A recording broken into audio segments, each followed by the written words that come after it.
My name, again, is Brandon Schuh. I'm the head of specialty insurance for Christensen Group, and this is what we do. Focus on micromobility, mobility, and anything that can start on fire, you can fall off of, they can blow up. Hard to place insurance is what my team specializes in.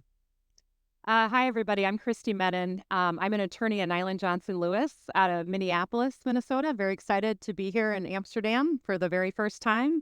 Have managed to not get hit by a bike despite many, many close calls. So this is an exciting city to be in. I will be moderating the panel today. As Brandon mentioned, we're going to be talking about those that might be interested in expanding micromobility products into the U.S. And what we've done here is put together a panel that looks at the issue from 4 different perspectives. That of a manufacturer, that of a retailer, that from the legal industry side, and then insurance as well from Brandon. So we'll go ahead and let everyone else introduce themselves.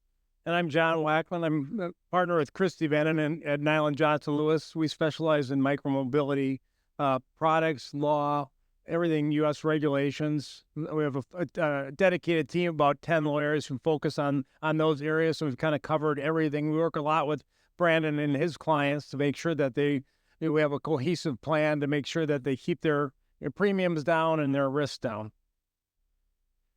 Great. I'm Greg Appelhof, CEO of TradeHub. We're a provider of micromobility solutions and services for the big retailers in the U.S., Best Buy, Target, Walmart, and Costco. We have about a dozen partners in the space, and we're a great resource if you're looking to learn and educate yourself about both the positives and negatives of moving into U.S. retail. And my name is Sieghart Michielsen, and I'm the Director of International at New Technologies, and I represent the manufacturing side. And New Technologies has been designing, manufacturing, and marketing over 4 million connected micromobility devices over the last 10 years. And our products span from the smallest kick scooters up to the large e-motorcycles. And very happy to be here. Great. Well, let's start with the retail side. Greg, can you tell us a little bit about the micromobility landscape as it relates to retailers? Who's selling, who's not selling? How do you see things changing? Sure. So, like most of the world, it's dominated in the U.S. or North America by one big player, Amazon. And it's really a big market. 55% of the market is offline or online in that Amazon market. That is followed really by Best Buy, the clubs, Sam's and Walmart, and Costco, and then, of course, some of the regional retailers. But it's really where the growth and what's happening kind of online is in stores. So there's over 6,000 store opportunities to have products in store.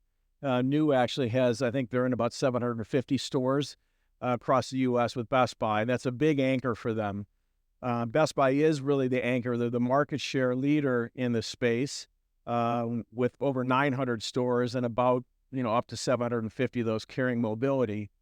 So that's really a big focus, I would say, for coming in and entering is how do you put your products in store, get that offline presence. That's where the growth is. That's where more stores are going to be transitioning. Walmart and Target have big initiatives in this space. They have the largest footprints. They've got over 5,000 stores across the U.S., and they're going to transform their analog bikes and scooters into a full digital transformation over the next 3 to 4 years. You don't see it today. You can't go into a Target store or Walmart store and see that today, but that's coming. And then the regional retailers are going to fit in. So there's a strong regional push across the U.S., also where they're taking scooters and e-bikes out of the box and putting them on the floor.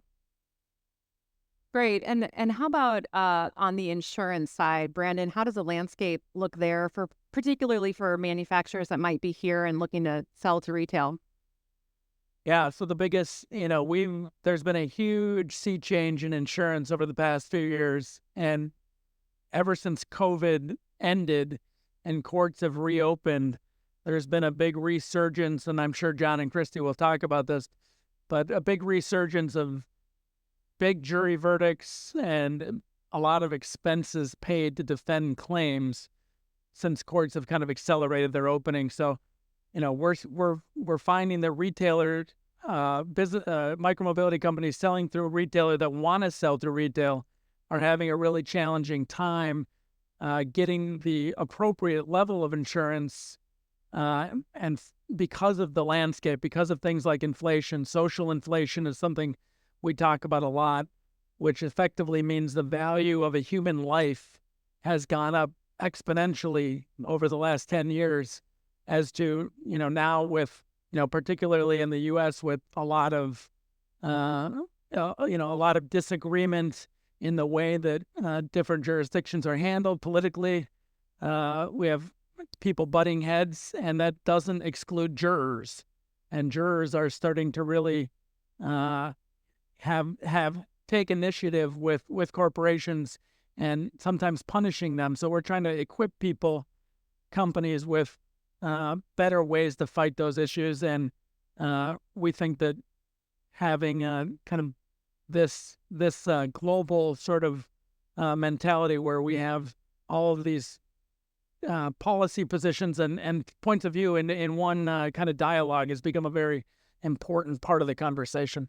And one of the things that John and I do in our practice is advise clients who are hoping to expand into the market. Maybe, John, you could talk just a little bit about the boxes, essentially, that need to be checked in order to, legally get into the U.S. market. Sure. There's a lot of regulations, as you all know, in the United States. So there's sort of import issues, and then there's certification issues. So on the import side, you have to fill out declarations of what type of vehicle it is to get it in. And of course, you've probably all heard about the focus on lithium-ion batteries, started by the city of New York, but now, unfortunately, the U.S. government is trying to take that over, which we all kind of think is not a great idea. They're not very well equipped to do that, but that's the direction it's going. So the battery certifications and requirements are going to sweep across the country and probably become federal law. And then there's but even within batteries, the type of batteries are class 9 lithium-ion batteries. And so we've had clients that, have all the proper labeling, but the label is placed in the wrong spot. So, the issues are not all that difficult, but you really do need to check the boxes. So with our clients, we'll give them a checklist of things just to make sure with regard to their product that they've got all these things covered. Because the worst thing, of course, is to send your products to the border and have a custom border patrol send them back. Because it's a cost, it's a delay, it hurts your relationships with retailers. So we try to avoid that, make it a smooth entry, and it's you can do it, and most products are going to easily pass the test. You just want to make sure you've done all of the tests, because there's FCC regulations and UL regulations and things like that. Again, all of them are very easily managed, but you need to make sure you do it right so you don't end up with your products back in your lab. Mm-hmm. Maybe I could just add on that too. Yeah, I'll also tell you the retailers are not going to help you. They're very, very low staffed. There's no manual to do this. So we really do need experts so that you're prepared as a manufacturer coming into the U.S. It causes a lot of consternation, a lot of mismanaged relationship when you commit to have a product in country and then it stops at the border or the certifications aren't done correctly. So really, really critical. Yeah, and as John noted, it's not that it's necessarily a cumbersome process or anything like that. It's just the fact that you want to make sure you're partnering with the right resource. So someone is spotting the issues for you and making sure you're aware of them so you don't run into those hiccups. Sieghart, we know that, of course, New has been a real success story in terms of coming into the U.S. market. When you're looking for a retailer, what is it you're looking for when you're looking to launch in the U.S.? It's a very good question. So there's three main pillars that we look at if we are looking into expanding in retail in the U.S. And obviously, the first and most important one is the geographic reach of this retailer. And as Greg mentioned, obviously, the big ones like Target and Best Buy come the first on the radar. But it's not just only about the geographic reach; it's also about the demographic reach. So we also try to choose retailers who have a client base that are closest to our client base, and they have a match in terms of the buying personas. And lastly, the third pillar is also a very important one. Is we really investigate the strategic importance that micromobility as a category has for these retailers, because obviously most of the retailers have been doing the micromobility in some of the segments and are looking into expanding in all the segments. New has, of course, different segments of this micromobility. As I said, it's going from a small kick scooter to more dirt bikes, motorcycles that are all considered micromobility. And by knowing the retailers' strategic plans of the category as a whole, we know that which directions they're going, and we know that there is a possibility in the future to add more of the product segments that we are carrying into that same retailer. Yeah, absolutely. Yeah, and related to that, I think is the question of, what needs to be done or what can be done to drive traffic. Retailers, of course, are driving traffic, but in today's social environment, there are also things that manufacturers can do to drive traffic. If that's maybe something you want to speak to a little bit. Sure, I think that's a great question. And I think the perception is that the retailer is the marketer, right? Mm-hmm. And that's an old school perception. Retailers, again, are locations to go to. They may have their product on display, although a big part of the strategy today is to have the product in the back room. So if you go to Best Buy as an example, you can see product online and it would be available to be picked up in store, but that doesn't mean that it's on the shelf and in the store. It's actually in the back room. You go there and pick that up. And in fact, 80% of the searches on retail are done on their site, and then 50% of those are ordered online before somebody gets to the store. So that's really important. The bigger piece, though, is around marketing, right? And today, brands have to build communities. You've got to really concentrate on your social media strategy. There's no traditional advertising per se that is done today with emerging brands. It's really about the community and how that community locks in with the different partners. As Sieghart was saying, Best Buy's got a very male customer, right? Very male-dominated techie customer. And so your social media strategy has to align with that. You have to be able to communicate to Best Buy, why your customer fits with their customer. Target has a very female-centric customer. Walmart has a very middle America customer. So they all align differently, and your marketing strategies have to do that to drive that. But it is going to be imperative, because everybody has the greatest technology, right, that walks in. But it's imperative that you've got a strong marketing strategy that you can bring to a retailer. So when a customer does go to the store, does go on their website, that they recognize that brand and then are going to purchase that brand. So they're looking for you as the manufacturer to help them drive this category and invest in this category. And just one more piece. I really look at this, and we talk about this a lot.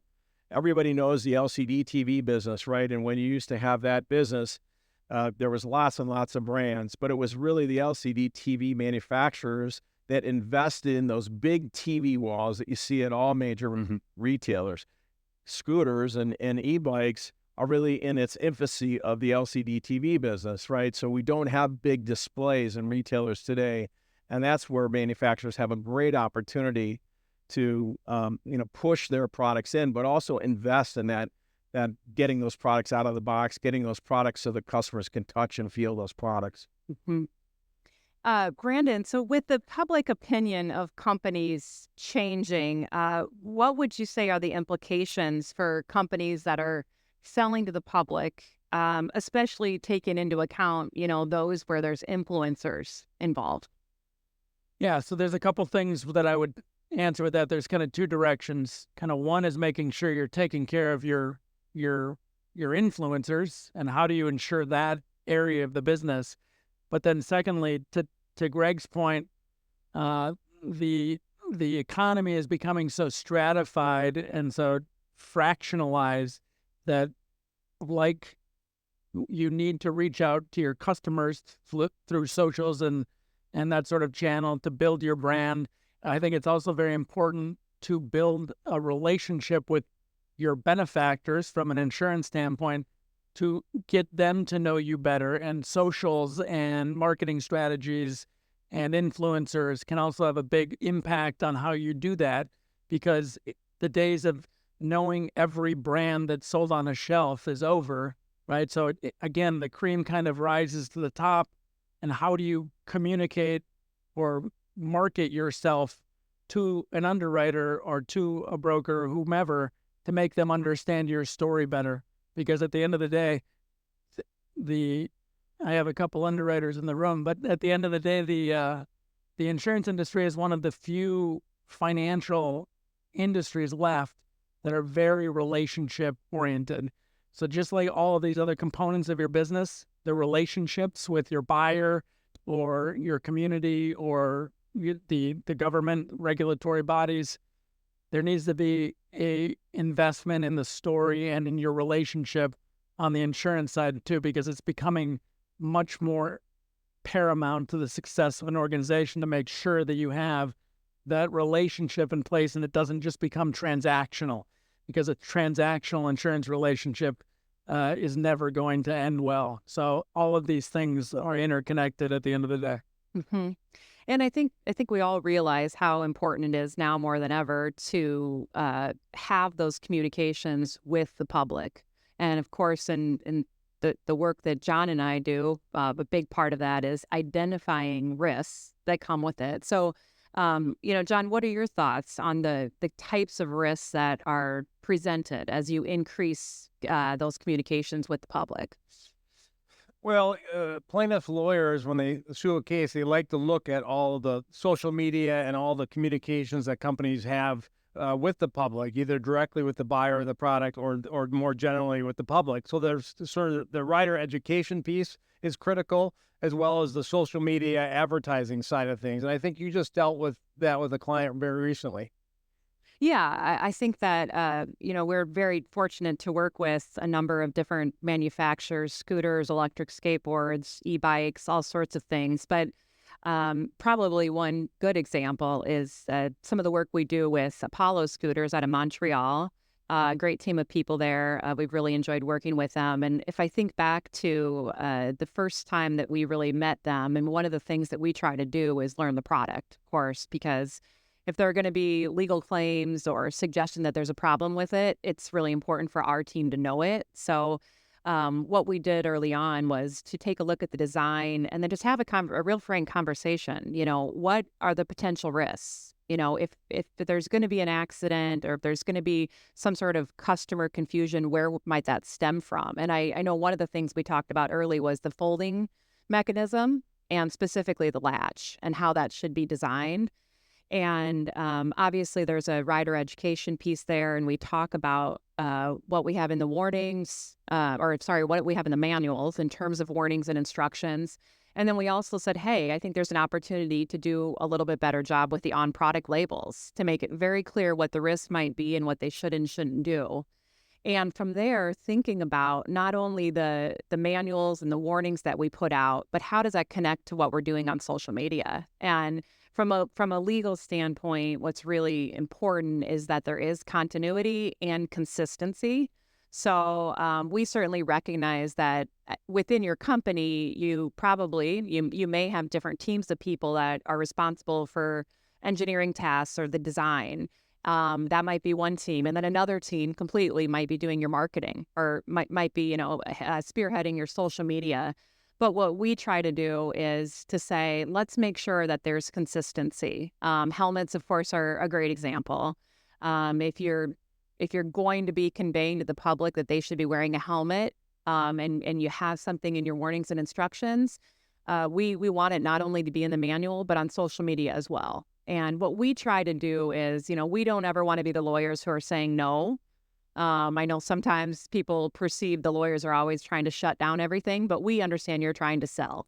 That's our objective too, is to make your business as great as possible. So we can always figure out a way to work around it. I mean, sometimes you might do your marketing materials from the, the neck down or the waist down or whatever it might be. Or maybe you just make sure that you're not showing anything that doesn't have helmets. You just want to make sure they're not actually actively riding at the time. So I think that's probably the big piece of it, is to just get that continuity across it. Yeah. If I may add to that on the safety aspect, I think it's very valuable that you say that. It starts as on social media. It's a very important starting point that you take your responsibility as a manufacturer, as a brand, to know local regulations in the markets that you're active, and that reflects in the imagery that you're showing on socials. That we as a team at New, we know that there's different regulations for our different products in different countries, and in some countries we shouldn't be showing people driving without gloves, people driving without helmets. So we are very aware of our responsibility in showing that as a brand, because that if we are on one hand have a label on the box saying like you need to do this and this and take this into account, but then on your socials you're not consistent, that is already starting with a problem. Secondly, I think also on product design, this has a big influence on how you position your brand as the safety aspect of your products. At New, we are safety is always is a USP in our product design as well. So all the features that we build in, that we try to differentiate ourselves from other manufacturers, is a lot of them coming on the safety aspect with wider spaces for your feet, more suspension. We even have a new driver feature that a customer who will, for the very first time, use our product will have to go through an onboarding video that explains all the safety features of the product and the do and don'ts of riding it. Yep. And these will actually help to also establish the position of the brand on safety, which matters for customers and other parties involved. Yeah, absolutely. And I mean, those are all, I think, real perfect examples of issues that could come up in the context of litigation. I mean, obviously, we don't want to think about the fact that there could be legal claims, but it is a reality that it could happen. And having your ducks in a row, essentially, with respect to all of the things that you just mentioned, it's really important.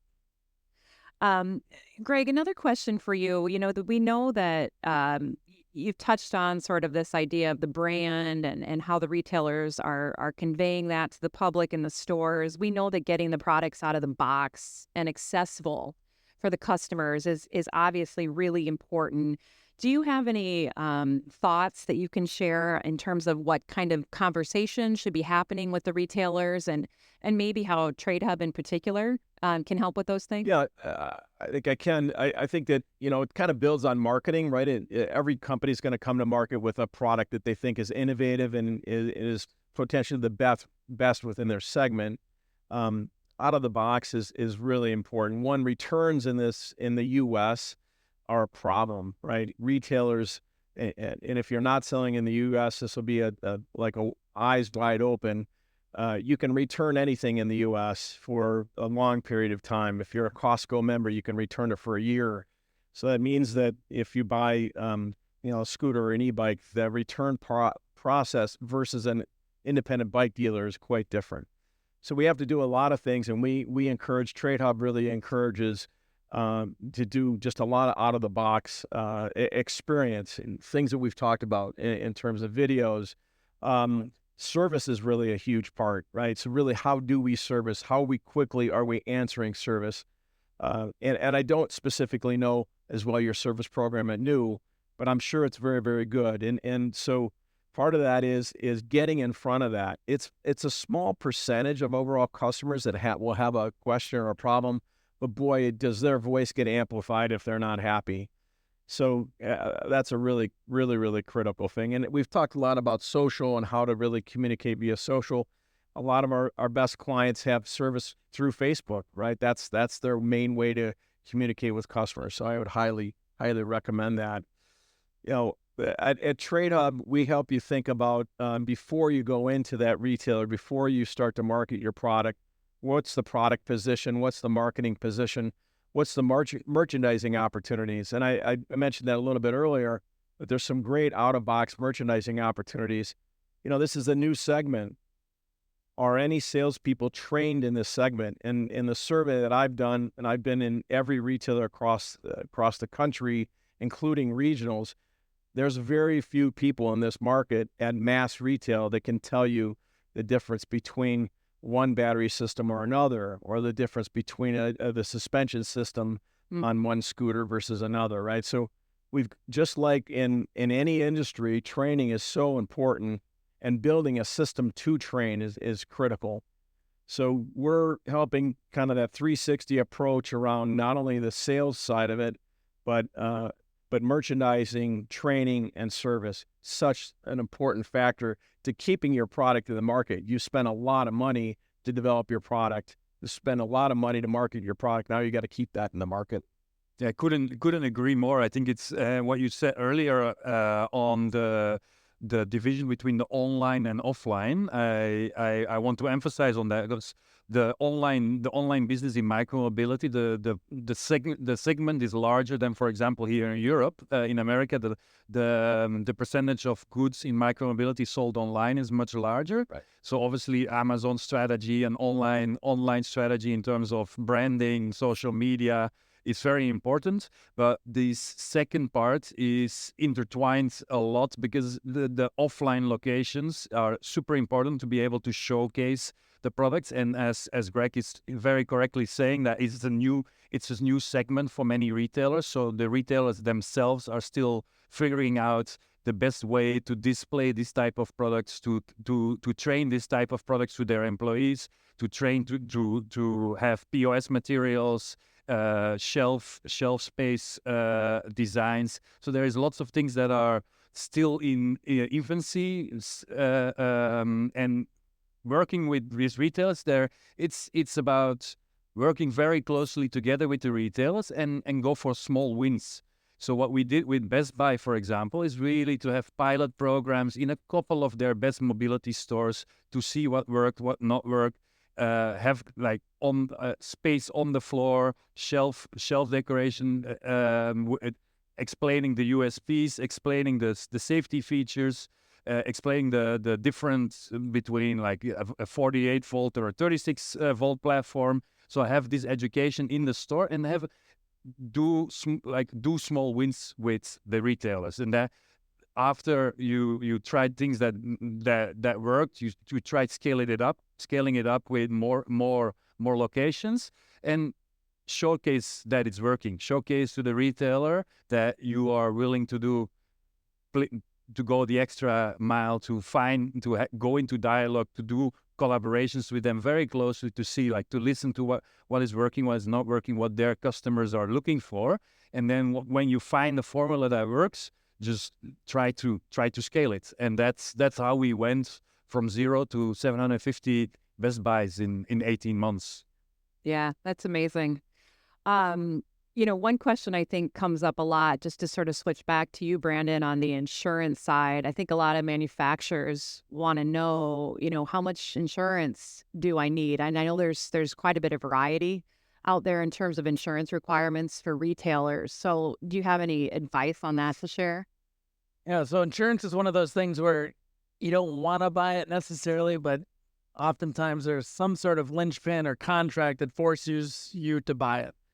Obviously, we want you to buy it, but retailers are one of the biggest drivers of how much insurance you buy. So places like Best Buy, like Target, Walmart, even more regional retailers, they all have different limits that they want you to buy, and the language in the contracts that they sign with you, can be pretty overwhelming and draconian. So if there are opportunities, with the help of everybody on stage here, to push back a little bit, but by and large, the sticking points are the limits of insurance and how much you're buying. So Best Buy, for instance, requires $10 million in insurance limits. Target, I think, is 5, Greg. Walmart is 20. So, it can vary dramatically, and that's probably derivative how much that retailer, that individualized retailer, was affected in the past by one of these products, and how much they want to make sure that you, as the distributor of those products, are buying. But we can help tailor that. It doesn't have to be so such a battle and so burdensome on you as the manufacturer to buy such a big limit. We can find ways to tailor that where you take more risk in what you're doing, put more skin in the game, but more skin in the game can deliver more profitable results because your insurance is not working against you. It's working with you as a partner. So there's certainly things we can do. Yeah, great. Well, we're just at about the end of our time here. All of us, I can speak for everyone here in saying that all of us here would love to be a further resource for any of you. We do have a booth about halfway down the hall there, and we'd be happy to answer any other questions or just talk more about your individual situation. But thank you so much for joining us, and please join me in thanking our panelists. Thank you. Thank you. Thank you.